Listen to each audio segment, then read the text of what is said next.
자, 오늘 우리에게 주시는 하나님 말씀은 누가복음 2장 6절에서 누가복음 2장 25절에서 32절까지 말씀입니다. 한 절씩 교독하시고 마지막 32절은 합독하시겠습니다. 예루살렘에 시므온이라 하는 사람이 있으니 이 사람은 의롭고 경건하여 이스라엘의 위로를 기다리는 자라. 성령이 그 위에 계시더라.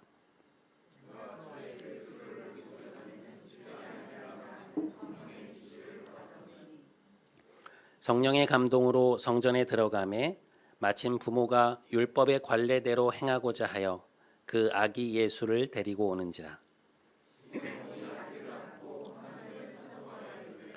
주제여, 이제는 말씀하신 대로 종을 평안히 놓아주시는도다. 이는 만민 앞에 예비하신 것이요 함께 이방을 비추는 빛이요 주의 백성 이스라엘의 영광이니이다 하니. 아멘. 이것은 하나님의 말씀입니다.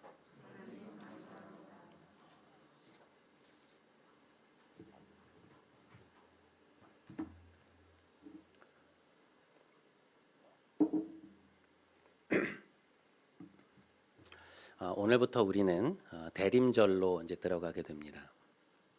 이 대림절이라는 절기는 예수님의 오심을 기다리는 4주간의 시간을 말하는데요. 영어로는 The Advent라고 하는데 이 말은 오다라는 뜻을 가진 라틴어 아드벤투스에서 유래한 단어입니다.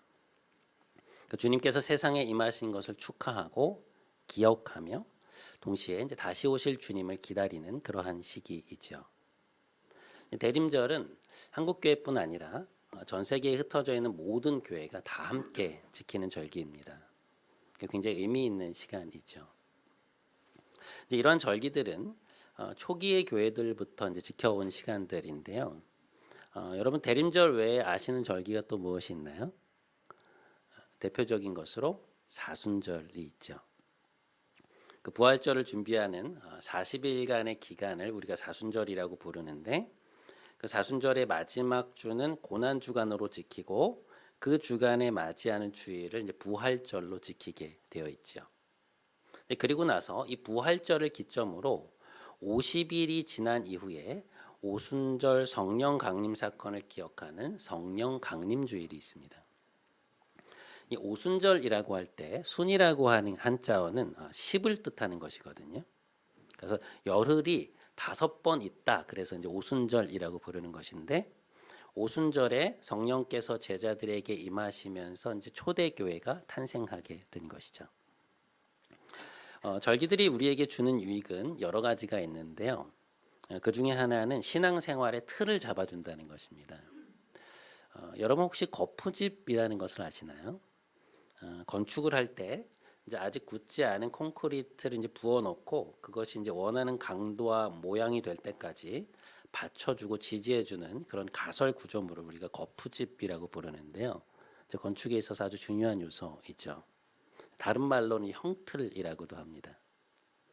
이제 그것보다 이제 크기가 훨씬 작기는 하지만 비슷한 예를 하나 들어보면 붕어빵이나 호두 과자를 만들 때 그 반죽을 쇠로 만든 작은 틀에 이렇게 부어 넣잖아요. 그리고 가열을 시키면 어떻게 되나요? 그 모양에 딱 맞게 이제 붕어빵이나 호두 과자가 나오게 되죠. 이 절기라는 것은 그런 방식으로 우리 신앙생활의 이제 틀을 잡아준다는 것입니다. 하나님을 떠나서 죄와 사망의 자리에 있던 우리를 하나님께서 그 아들 예수 그리스도를 이 땅에 보내셔서 그의 죽음과 부활을 통하여 우리를 구원하셨다라는 것이 구원의 내용 아닙니까? 그러니까 예수님의 성육신, 고난, 죽으심, 부활, 승천 그리고 성령의 오심이라는 그 커다란 구원의 스토리를 교회의 삶에서 구현해내는 것이 절기인데 그런 의미에서 절기는 신앙의 핵심이 되는 이야기들을 우리로 기억하게 만들고 또한 참여하도록 그렇게 제시하고 있다는 것이죠. 교회의 절기는 1년을 주기로 반복이 되는데 그것을 표로 만들어 보면 이렇게 됩니다. 여기 보시면 예수님의 오심, 공생의 고난, 죽음, 부활, 그리고 이제 성령 강림 사건이 다 절기로 구현되어 있는 것이 보이시죠? 성령 강림 주일 이후에는 이제 특별한 절기가 없는데요. 그것은 절기가 없는 것이 아니라 예수님의 오심을 기다리는 그 대림절까지의 그 기간 자체를 하나의 절기로 보시면 돼요. 그러니까 성령께서 우리에게 임하신 뒤에 우리가 성령의 인도하심을 따라 세상에서 그리스도의 제자로 하나님의 자녀로 살아갈 것을 요청하고 있는 그러한 시간들이죠. 그런 삶을 살다가 다시금 대림절을 기점으로 절기들이 처음부터 다시 시작되는 것입니다. 그러니까 이런 식으로 절기는 1년 내내 우리의 삶을 감싸고 있다고 우리가 볼 수 있는데요. 그래서 사실 우리는 어떤 의미에서 보면 항상 성경의 그 이야기 속에서 살아가고 있다고 볼 수 있습니다. 이해가 되시죠? 우리는 보통 절기가 다가오면 단순히 그 정해진 기간에 그 절기를 지키는 데 초점을 맞출 때가 많은데요. 사실 그 절기들은 하나하나가 완결된 의미를 갖고 있다기보다는 그것보다 더 커다란 그런 서사의 일부를 구성하고 있는 요소들, 또 이야기들이라는 것을 기억해야 합니다. 그러니까 인류를 위해서 하나님이 행하신 그 커다란 구원의 서사 안에 대림절, 성탄절, 사순절, 부활절, 성령 강림절, 이 모든 절기들이 각자의 자리를 차지하고 위치하고 있다는 것이죠. 작년 초였던 것으로 기억을 하는데요.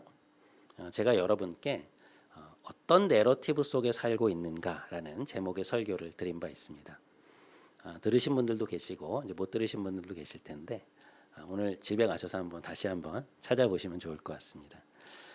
사람은 누구나 자신만의 내러티브 속에서 살아갑니다. 그러니까 모든 사람이 예외 없이 자신이 믿고 있고 그래서 거기에 실제로 참여하고 있는 암묵적인 서사가 있다는 것인데요. 예를 들어 이 세상이 인격과 지성을 가진 신에 의해 창조된 것이 아니라 기가 막힌 우연적인 과정을 통해 생겨났다고 믿는 사람이 있다고 한번 생각해 보시죠. 이 사람은 달리 말하면 세상의 기원에 대한 그러한 서사를 갖고 있는 것입니다. 그리고 그 사람이 믿고 있는 그러한 서사의 맥락에서 생각해 보면 인간의 삶에는 어떤 특별한 목적이란 존재하지 않죠. 누군가 목적과 계획을 가지고 우리를 창조한 것이 아니라 지금 존재하고 있는 모든 것이 그저 우연한 계기로 생겨났고 하나의 생명 현상에 불과하기 때문에 인간이란 존재 역시 다른 동물보다 더 특별한 의미를 갖고 있는 것이 아니라는 말이죠. 그 사람이 믿고 있고 또 그 안에서 살아가고 있는 이야기 속에서 우리는 이 넓고 넓은 우주 안에 지구라는 한 장소에서 포유류의 한 종, 그러나 조금은 더 특별한 능력을 가진 호모 사피엔스라고 불리는 한 종으로 태어나 살다가 죽어가고 있다는 것입니다. 거기에 뭔가를 더할 것도 없고 뺄 것도 없는 것이죠. 그러니 그 사람이 살아가고 있는 그 이야기 속에서 죽음이라는 것은 뭘까요? 그것은 삶의 단절이자 종말이죠. 죽음의 순간 자신이 살아왔던 모든 것이 일순간에 사라져버리는 것입니다. 그러나 그것의 의미조차 물을 수 없는 것이 나라는 사람의 삶에 본래 부여된 목적이나 의미가 있는 것이 아니기 때문에 죽음이라는 것은 그냥 내 생명 현상이 단절되고 닫히는 순간인 거예요. 그냥 거기가 끝인 것입니다. 자, 그러니 그러한 서사 속에서 살아가고 있는 이들에게 무엇이 중요할까요? 지금, 여기, 내가 중요한 것이죠. 어차피 삶이라는 것은 우연히 세상에 던져진 것이고 나의 삶에 반드시 이루어야 하는 소명이나 본질적으로 존재하는 의미가 있는 것도 아닌데 내가 어떻게 살아가든 그게 뭐가 그렇게 큰 문제가 되겠어요. 이 땅에서 행복하게 살면 되는 거잖아요. 풍요롭게 즐기면서 살면 되는 것 아니겠어요? 그러니 여러분 생각해 보세요. 이러한 서사를 믿고 그 안에서 살아가는 사람들에게 소위 나와는 상관없는 다른 사람들이 말하는 어떤 도덕적 가치 때문에 지금 내가 당장 손에 줄 수 있는 커다란 이익 혹은 유익을 포기할 이유가 있을까요? 없을까요? 그럴 이유가 없죠. 애초에 우리의 삶이라는 것은 우연적으로 생겨나서 그냥 흘러가는 생명의 현상을 따라 살아가는 일부일 뿐인데, 모든 인류가 보편적으로 지켜야 하는 도덕적 의무라는 것은 그 서사 안에서는 존재할 수 없는 것입니다. 두 개가 모순이 되는 것이죠. 그 서사 안에서 우리의 삶이라는 것은 약육강식의 세계일 뿐이죠.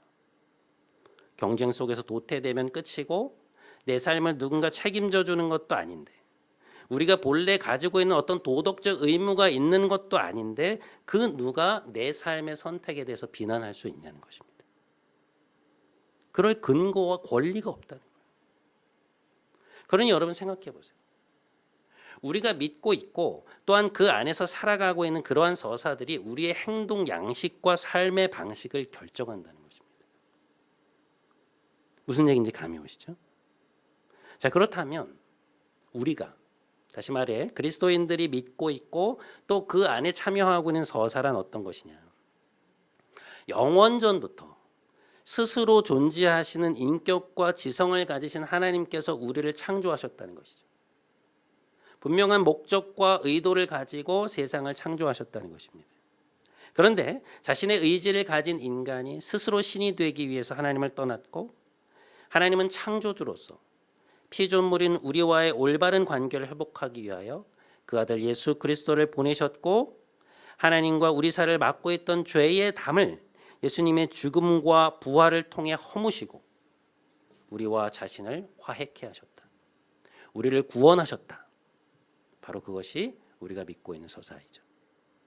그래서 영원한 생명을 가지신 하나님 안에서 살아가는 우리의 삶은 지금 여기에서 끝나는 것이 아니라 죽음 이후에도 여기에서와 마찬가지로 우리의 영이 하나님과 함께 영원한 사랑의 관계를 맺으며 살아가는 것이다. 그리고 무엇보다 그리스도께서 다시 오시는 그날에 우리의 영은 주님과 같은 부활의 몸을 입게 되고 하나님이 온전히 새롭게 하신 새 하늘과 새 땅에서 하나님과 함께 영원히 살아가는 것이다. 바로 그것이 우리가 믿고 기대하고 그 안에서 살아가고 있는 이야기죠. 우리는 그 서사가 지금 인류의 역사 속에서 그리고 우리의 삶 속에서 펼쳐지고 있다고 믿는 것이며 그 안에 참여하며 살아가고 있는 것입니다. 그래서 성경의 서사는요, 지금 이 땅에서 살아가는 삶의 중요성을 결코 간과하지 않습니다. 하나님이 애초에 우리를 영과 육체가 결합된 존재로 만드신 거잖아요. 그러니까 지금 눈에 보이는 이 세상은 하나님이 만드신 것 아닙니까? 본래 선한 것이죠. 우리에게 주어진 이 생명은 하나님께서 주신 특별한 선물이기 때문에 이 땅에서 우리가 누려야 할 행복, 기쁨, 즐거움이라는 것은 너무나도 중요한 요소라는 것입니다. 그런데 그리스도인들이 믿고 있는 서사와 세상의 서사가 다른 점은 무엇이냐? 다른 지점은 어디냐? 첫 번째, 우리의 삶이 여기가 끝이 아니라 영원한 삶이 있다는 것입니다. 우리가 언젠가 육체적인 죽음을 겪게 되지만 그렇다고 해서 우리의 존재가 소멸되는 게 아니라는 거예요. 지금 우리가 인식하고 있는 나라고 하는 이 자아에 대한 인식을 가지고 다시 말해 우리의 영으로 하나님과 함께 거하게 된다는 것입니다. 또한 아까 말씀드린 바와 같이 주님이 이 땅에 오셔서 세상을 온전히 새롭게 하시는 날 우리의 영은 예수님과 같이 다시금 부활의 몸을 입고 새 하늘과 새 땅에서 살아가게 될 것이라는 얘기죠. 그것이 그리스도인들이 믿고 있는 서사가 세상의 그것과 다른 점이에요. 자, 두 번째, 또 무엇이 다른가? 우리 개개인의 삶이라는 것은 하나님이 우리 각자를 향한 특별한 의미와 목적을 가지고 주신 것이기에 나를 만드신 창조주 하나님을 만나게 될 때 비로소 우리는 우리 자신에게 부여된 삶의 의미를, 진정한 삶의 의미를 찾게 된다는 것입니다. 그것은 하나님만이 가르쳐 주실 수 있다는 거예요. 나에게 생명을 부여하신 하나님을 만나야만 내 존재의 특별함을 알게 되고 나에게 주어진 소명을 이루며 살아갈 수 있게 된다는 것이죠. 우리의 삶에는 목적이 있다는 것입니다. 그것이 우리가 참여하고 있는 서사 안에 전제가 되어 있는 생각이에요. 나를 지으신 창조주 하나님을 만나는 것. 나를 이름으로 아시고 나의 존재를 사랑하시는 그분 앞에 나아가서 내 삶의 의미와 목적과 계획을 물으며 지금 여기에서부터 영원까지 그분과 함께 살아가는 것이 우리의 삶의 목표라는 것입니다. 그런 의미에서 기독교의 절기라는 것은 그런 커다란 구원의 서사의 뼈대를 우리에게 제공해 주고 있다는 것이죠. 그래서 매 절기가 다가올 때마다 우리는 무엇을 해야 하는가? 과연 우리는 무엇을 믿고 있는지, 지금 우리가 믿고 있는 그 서사 안에서 어떻게 살아가고 있는지를 되돌아보고 묵상해야 한다는 것이죠. 그리고 우리의 삶의 방향을 그것을 중심으로 재정립해야 한다는 것입니다. 그것이 절기가 우리에게 가져다 준 유익이에요. 오늘 우리가 함께 읽은 본문은 누가복음인데요. 오늘 본문에 나오는 이 시므온이라는 인물은 우리가 방금 이야기했던 것처럼 자신이 믿고 있고 또한 참여하고 있는 서사가 무엇인지를 명확히 붙들고 있는 사람이었습니다. 자, 오늘 본문 누가복음 2장 25절 말씀 우리 한번 함께 읽겠습니다. 자, 시작. 예루살렘에 시므온이라는 사람이 있으니 이스라엘의 위로를 기다리는 자라. 성령이 그 위에 계시더라. 자, 여러분, 시므온에 대해서 말한 이 성경의 묘사를 한번 보시죠. 그는 아마도 나이가 지긋이 들었던 사람이었던 것 같아요. 말씀을 보면 그는 의롭고 경건한 사람이었다라고 설명이 나오는데 그 뒤에 또 뭐라고 나오죠? 그는 이스라엘의 위로를 기다리는 자였다라고 나오죠. 그러니까 이 문장이 오늘의 주제와 관련해서 큰 의미를 가지고 있는데요. 여러분, 지금 이 사람이 이스라엘의 위로를 기다리고 있었다는 말이 무슨 말일까요? 이 말이 전제로 하고 있는 게 무엇입니까? 이스라엘은 지금 위로가 필요한 상황이고 그런데 그 위로가 반드시 어딘가로부터 올 것이라는 생각이 전제로 깔려 있는 것이잖아요. 그러니까 시므온이 그런 생각을 갖고 있었다는 거 아니에요? 그러니까 이스라엘은 지금 곤경에 빠져 있고 해결이 필요한 상황인데 그들이 받아야 하는 도움과 위로가 하늘로부터 임할 것이라는 기대와 서사 속에서 그가 살아가고 있었다는 것이죠. 그런 서사의 말로 그가 믿고 있었고 또한 그 안에서 살아가고 있는 커다란 삶의 이야기였다는 거예요. 자, 그가 이러한 분명한 서사 속에서 살아가고 있었다는 걸 잘 보여주는 구절이 어디냐? 바로 그 다음 구절인 누가복음 2장 26절 말씀이에요. 자, 이 말씀도 한번 같이 읽겠습니다. 자, 시작. 그가 주의 그리스도를 보기 전에는 죽지 아니라 하는 성령의 지시를 받았더니. 여러분, 이스라엘 민족이 가지고 있었던 중요한 서사는 무엇이었는가 하면요. 하나님이 보내실 메시아라는 인물이 다윗의 왕조에서 나와서 이스라엘을 다시 한번 세계 만방에 높이 올릴 것이고 그것을 통해 천하 만민이 하나님이 세상의 유일한 창조주이심을 알게 되고 그래서 모두가 하나님께로 나오게 될 것이라는 생각이었어요. 그러니까 하나님이 메시아를 통해 이 땅에 임하시는 그날에는 물이 바다를 덮은 같이 하나님을 아는 지식이 온 땅에 가득할 것이다. 그러니까 하나님의 진정한 구원이 이 땅에 임할 것이다 라는 것이 구약 내내 선지자들을 통해 예언자들을 통해 그들에게 약속되고 이야기되어 왔던 커다란 서사였습니다. 그런데 그들이 실제로 겪어온 역사는 어떠했느냐? 바벨론 포로 이후에 이스라엘은 끊임없이 강대국들의 지배를 받거든요. 그리고 지금은 거의 60여 년간을 로마의 식민지로 지배당하고 있는 그런 상황이었습니다. 앞이 보이질 않는 거예요. 자신들이 믿고 있었던 서사와 현실의 괴리 속에서 사람들은 방황하고 있었어요. 그래서 그 서사 안에 뿌리를 내리는 것이 아니라 자꾸만 다른 이야기들에 눈을 돌리고 있었던 것입니다. 그런데 오늘 주인공 시므온을 보세요. 그는 어떤 사람이었느냐? 의롭고 경건한 사람이었다라고 나오죠. 그가 다른 사람들과 다른 점은 무엇이었는가? 그 겉으로 보이는 환경에 휘둘린 것이 아니라 그것보다 더 깊은 곳에서 도도히 흘러가고 있는 하나님의 이 구원의 서사 안에 굳게 뿌리를 내리고 그 이야기를 떠나지 않고 여전히 그 안에서 살아가고 있었다는 것입니다. 그러했기 때문에 그는 오늘 본문에서 말하는 바와 같이 하나님이 이스라엘에게 허락하실 그 위로를 간절히 바라면서 기도할 수 있었던 거예요. 그리고 그 과정에서 그리스도 곧 메시아를 내가 죽기 전에 보게 될 것이라는 놀라운 응답의 말씀을 받게 된 것입니다. 정말 놀라운 일이죠. 이 그리스도라는 말은 헬라어인데요. 이것을 히브리어로 하면 메시아가 됩니다. 히브리어는 이스라엘 사람들이 썼던 말이고요. 이 헬라어는 당시 로마 제국에서 공용어로 쓰이던 말이에요. 둘이 같은 단어입니다. 같은 의미를 가진 단어예요. 그러니 여러분, 그 응답을 듣고 난 이후에 시므온의 눈과 귀는 어디로 향해 있었을까요? 누가 그리스도인가? 누가 메시아인가? 거기에 대해서 계속 초점이 맞춰져 있지 않았겠어요? 하나님의 구원을 자신의 눈으로 보게 되리라는 그 소망이 더욱더 그의 안에서 올라오지 않았겠어요? 그런데 오늘 본문을 보면 시므온이 성령의 감동을 따라 예루살렘 성전에 들어갔다가 누구를 만나는 것이냐?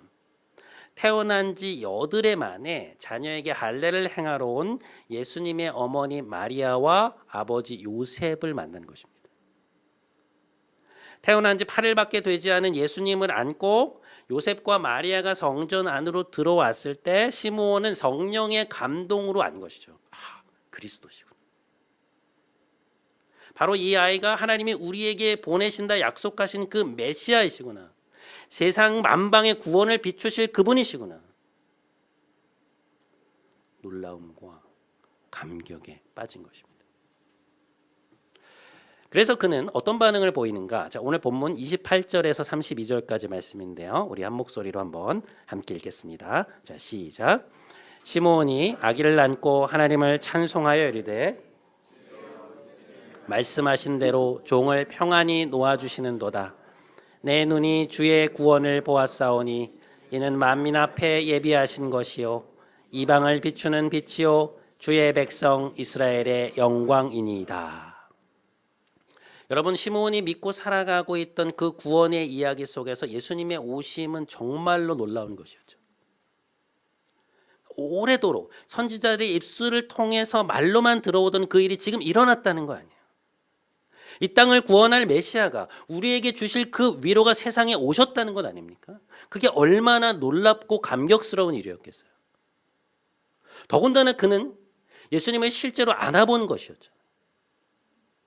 하나님이 온 세상에 베푸신 그 구원, 그리고 자기 자신에게 베푸신 그 구원을 눈으로 보고 손으로 만져보고 품에 안아본 것입니다. 그 구원을 자신의 일로 경험하게 된 것이죠. 예수님의 제자였던 사도 요한은 요한일서 1장 1절에서 이런 이야기를 합니다. 태초부터 있는 생명의 말씀에 관하여는 우리가 들은 바요, 눈으로 본 바요, 자세히 보고 우리의 손으로 만진 바라.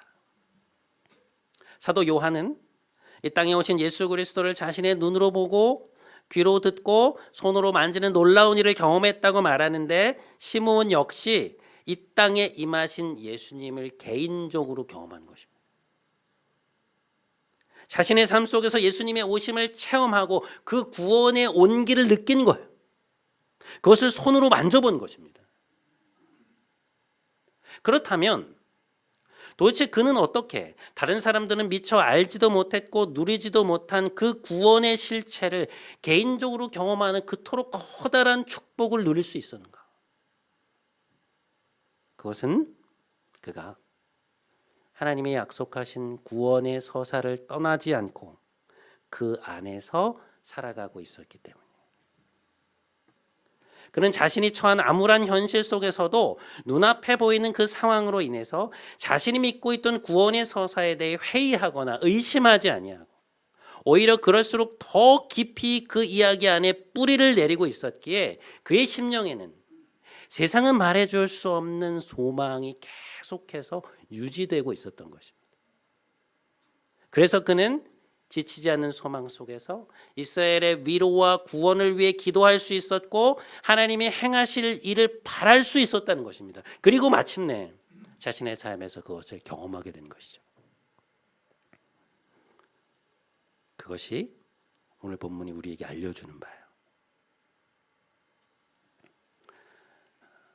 사랑하는 여러분, 오늘 설교의 제목은 기다리는 사람들입니다.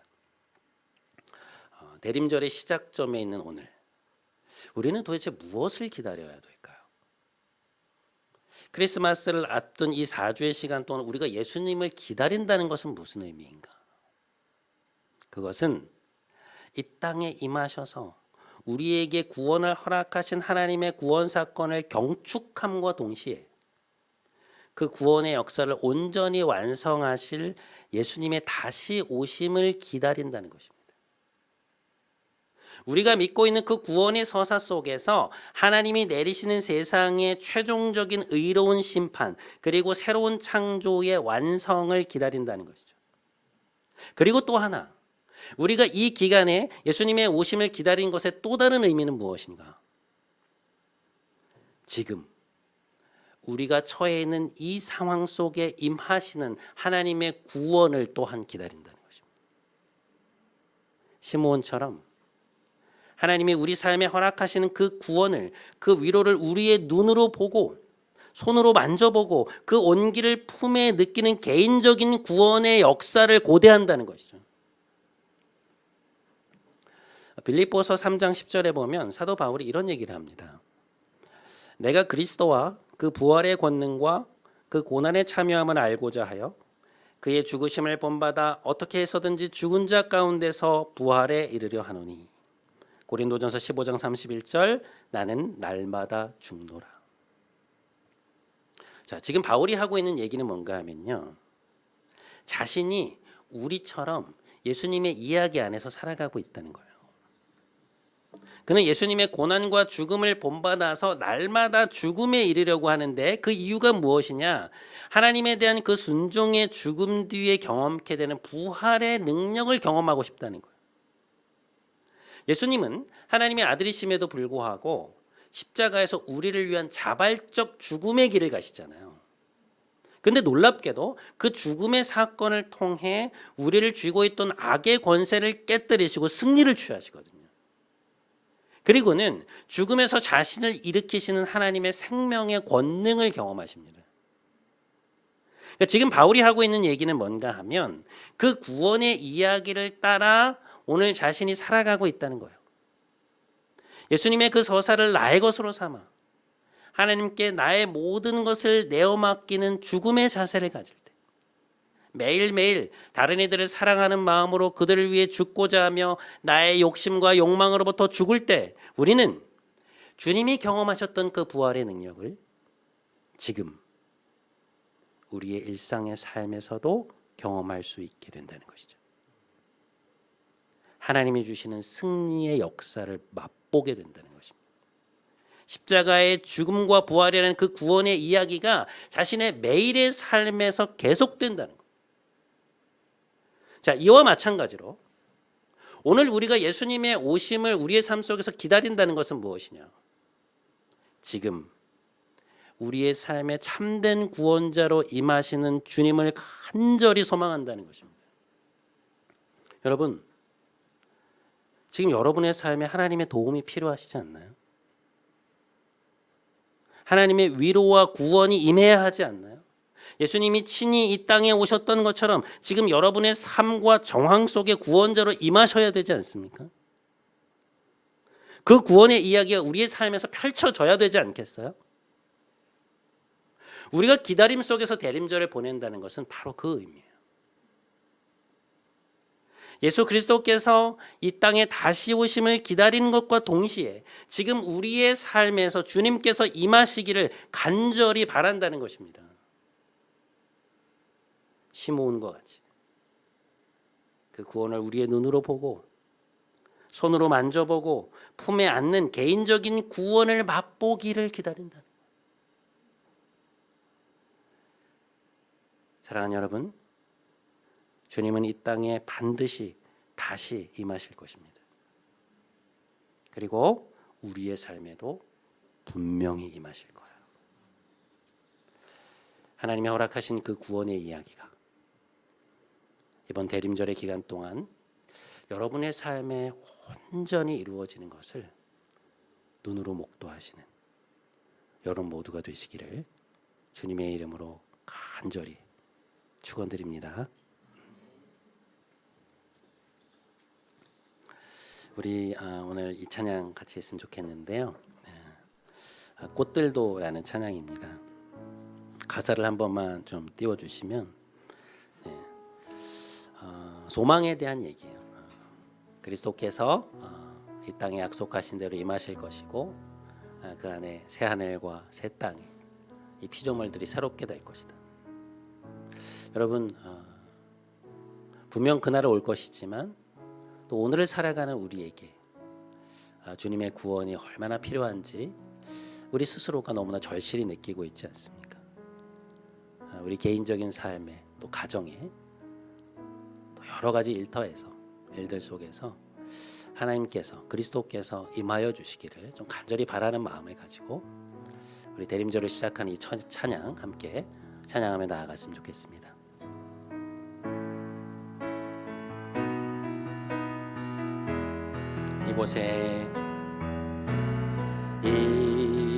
이곳에 생명샘 솟아나 눈물 골짝 지나갈 때에 머자네 열매 맺지요 우승에 주가 오시리라. 그날에 하늘이 열리고 모든 이가 보게 되리라. 마침내 꽃들이 피고 영광에 주가 오시리라. 꽃들도 구름도 바람도 넓은 바다도 찬양하라 예수를. 하늘을 울리며 노래해 나의 영혼아 은혜의 주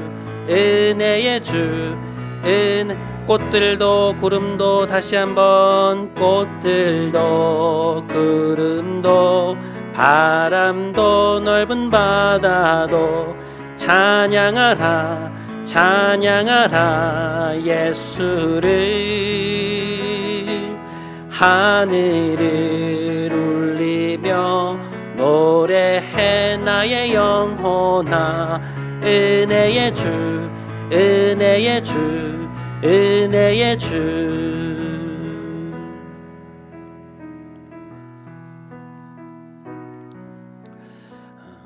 사랑하는 여러분, 오늘 시므온은 길이 보이지 않는 현실 속에서도 하나님의 서사를 믿고 또 그 이야기 안에서 살아가는 것을 멈추지 않았습니다. 그는 보이는 현실 밑으로 도도히 흘러가고 있는 하나님의 구원의 이야기 안에 굳게 머물러 있었던 것이죠. 그랬기에 그는 지치지 않는 소망을 가지고 기도하며 결국 그 응답을 받을 수 있었습니다. 이 시간 우리 함께 기도하기 원합니다. 하나님이 오늘 들려주시는 구원의 이야기에 우리도 깊이 뿌리 내리게 하여 주옵소서. 그리고 그것이 결국 우리의 삶 속에 이루어질 것을 믿고 오늘 우리가 있는 곳에서 지금 나의 현실을 넘어 소망을 품고 기도하게 하여 주옵소서. 우리 기도 제목 가지고 함께 좀 기도하며 나아가도록 하겠습니다. 함께 기도하겠습니다. 사랑의 하나님 감사합니다. 오늘 대림절의 첫 번째 주간을 맞이하며 우리가 우리의 현실을 넘어 우리의 현실 밑으로 도도히 흘러가고 있는 하나님의 구원의 서사를 믿으며 살아가고 있는 시므온의 이야기를 우리에게 들려주셔서 감사합니다. 하나님, 앞이 보이지 않았지만 눈에 보이는 삶은, 눈에 보이는 현상은 하나님의 구원의 서사와 거리가 멀어지는 그런 하나님께서 약속하신 그 구원, 하나님이 약속하신 그 위로가 자신의 삶에 이스라엘에 분명히 임할 것임을 믿고 그 이야기 안에서 계속해서 살아가고 있었던 시므온의 삶을 우리가 보게 됩니다. 하나님, 우리가 얼마나 눈에 보이는 것에 낙담하며 눈에 보이는 것에 좌절하며 눈에 보이는 것에 살아갈 때가 많은지, 그 밑으로 흘러가고 있는 하나님의 구원의 역사를 볼 수 있는 눈을 우리에게 허락하여 주시옵소서. 여러분 삶의 어느 영역에서 오늘 시므온과 같이 주님의 임하심을 맛보기 원하시는지, 지금 여러분의 삶에 주님의 임하심이 필요한 영역은 어디인가요? 주의 임하심, 그 구원을 눈으로 보고 손으로 만져보고 품에 안기를 바라는 것은 어디입니까? 우리 이번 대림절의 4주간의 기간 동안 기도할 기도 제목들 이 시간 좀 하나님께 말씀드리는 시간 가졌으면 좋겠습니다. 이 대림절의 기간 동안 우리에게 은혜를 베풀어 달라고 4주간 하나님을 바라며 간절히 기도하며 나아갈 때 주의 임하심을 우리의 눈으로 볼 수 있게 해달라고 우리 기도 제목들을 말씀드리면서 다시 한번 하나님께 간절히 좀 나아가도록 하겠습니다. 함께 기도하겠습니다. 하나님 아버지 감사합니다. 하나님, 우리에게 4주간의 시간을 허락해 주셨습니다. 정말 하나님, 우리가 소망을 가지고 주께서 우리의 삶에 임하기를 바라는 마음으로 나아가기 원합니다. 주님의 도우심이 너무나 필요합니다. 주님이 임하셔야 할 것이 너무 많습니다. 우리의 가정에, 우리 공동체에, 우리의 직장에, 또 우리 교회에 하나님 여러 가지 부분 속에 주님이 임하셔서 고쳐주시고 만져주시고 주님이 해결해 주셔야 할 문제들이 너무나 많이 있습니다. 우리의 힘으로는 해결할 수 없고 오직 주의 구원, 오직 주님의 능력만이 힘을 발휘할 수 있는 것이 너무 많습니다. 주님, 기도합니다. 주님, 우리의 기도 제목을 가지고 나아가기 원합니다. 한 달 동안 우리가 기도하며 하나님 앞에 나아갈 때 우리에게 구원의 능력을 보여주시옵소서.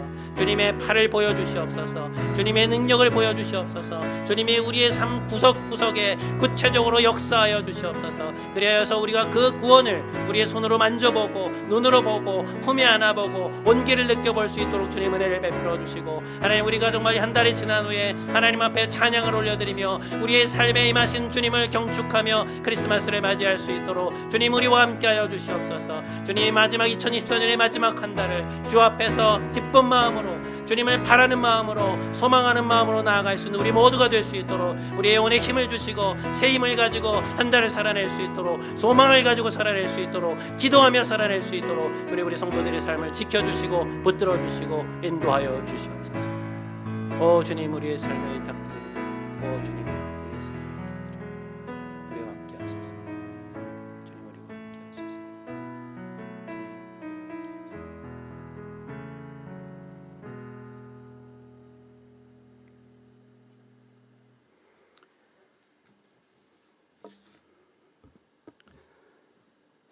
구원의 하나님, 우리에게 예수님을 보내어 주심에 감사드립니다. 인간의 몸을 입고 이 땅에 오사 우리의 삶에 임하신 주님을 찬양합니다. 대림절을 시작하는 오늘, 주님께서 다시금 우리의 삶의 정황 속에 임하여 주시기를 간절히 간구합니다. 그래서 시므온과 같이 우리의 삶에 임하시는 주님의 위로와 구원을 눈으로 보고 맛보고 체험케 하여 주옵소서. 주님의 다시 오심을 기다린 이 대림절의 기간이 주의 거룩한 은혜를 경험하는 놀라운 시간이 되게 하여 주옵소서. 존귀하신 우리 주 예수 그리스도의 이름으로 기도드립니다. 아멘.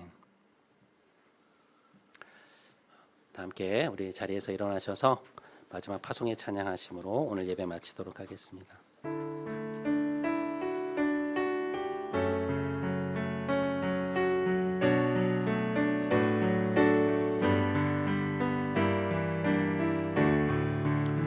우리는 주의 백성이오니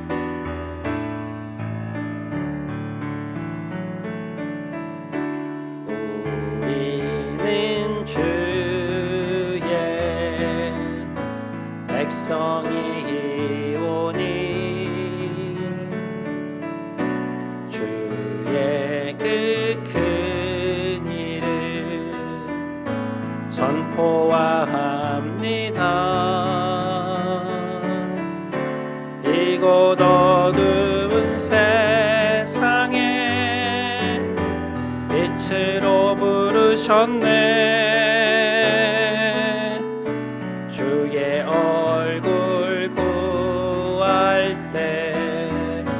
역사하소서. 교회를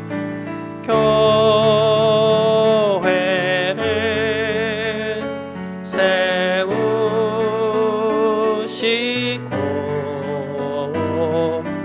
이 땅 고쳐주소서.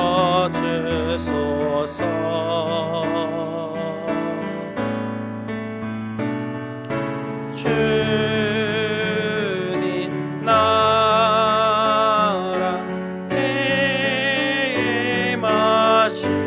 임하시고 주 뜻 이루어지이다.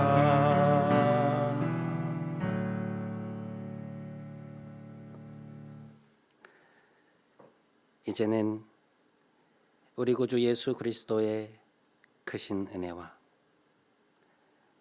하나님 아버지의 놀라우신 사랑과 보혜사 성령님의 감동, 감화, 충만케 하심이